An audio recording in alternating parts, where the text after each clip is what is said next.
বিশ্বকবি রবীন্দ্রনাথ ঠাকুরের ১৬৪তম জন্মবার্ষিকী উপলক্ষে কুষ্টিয়ার কামারখালী শিলাইদহ কুঠিবাড়িতে চলছে দ্বিতীয় দিনের অনুষ্ঠান।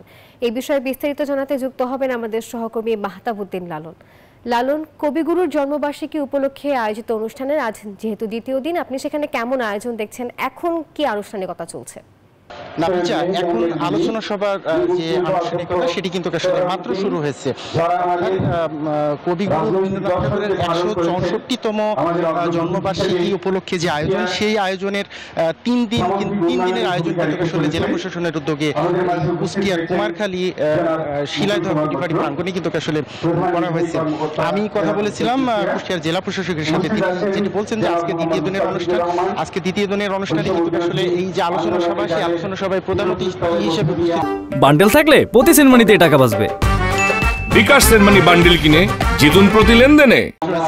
খুলনার বিভাগীয় কমিশনার মোহাম্মদ ফিরোজ সরকার, পাশাপাশি কিন্তু স্থানীয় বিশ্ববিদ্যালয়ের শিক্ষক সহ যারা গণ্যমান্য ব্যক্তিবর্গ রয়েছেন তারাও কিন্তু আসলে আমন্ত্রিত অতিথি হিসেবে এই আলোচনা সভায় অতিথি হয়েছেন। জেলা প্রশাসক বলেছেন যে আসলে আলোচনা সভার পাশাপাশি কিন্তু আজকে যে দ্বিতীয় দিনের অনুষ্ঠান, এই দ্বিতীয় দিনের অনুষ্ঠানে কিন্তু আসলে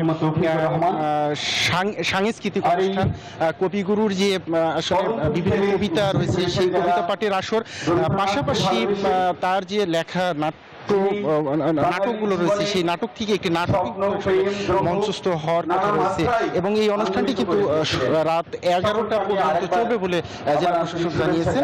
এই অনুষ্ঠানের আয়োজনকে কেন্দ্র করে কিন্তু নিশ্চিদ্র নিরাপত্তা ব্যবস্থার কিন্তু কোনো কমতি রাখেনি জেলা পুলিশ, সব ধরনের প্রস্তুতি কিন্তু তারা রেখেছে। তো এই ছিল আসলে কুষ্টিয়া কুঠিবাড়ি থেকে।